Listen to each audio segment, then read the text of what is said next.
Nagpabaha sa Metro Manila at mga karatig probinsya ang hanging habagat na pinalakas ng 3 bagyo. Isang lalaki naman na mangingisda raw sana sa Marikina River ang napaulat na nawawala. May report si Von Aquino.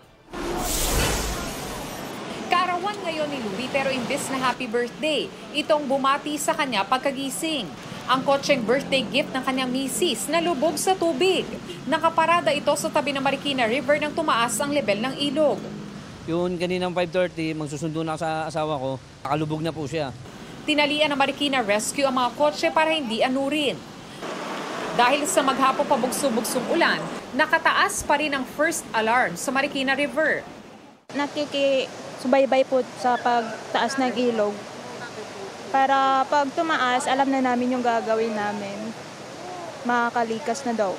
Ayon sa Marikina City Disaster Risk Reduction and Management Office, 1:30 p.m. nang umabot sa 15.8 meters sa Marikina River. Pasado 3:00 ng hapon na magsimulang bumaba ito. Bandang 4:00 ng hapon may nag-report sa CDRRMO tungkol sa pagtalon umano sa ilog ng 22 taong gulang na lalaki na residente ng barangay Tumana. Parang nagpaplano silang mangisda nung kaibigan niya. Tumalon sila dun sa panig na yun ng ilog at hindi nila kinaya yung current nung ilog at tuluyan na itong lumubog. Itinigil ang rescue operation sa lakas ng current. Nagabang na lang ang search and rescue team sa ilalim ng Marikina Bridge na babaka sakaling makita siya. Sa barangay Tatalon, Quezon City, hindi rin nakaligtas sa baha ang ilang sasakyan. Bumaha rin sa ilang bahagi ng Maynila. Ang resulta, walang galawang traffic sa Espanya Boulevard.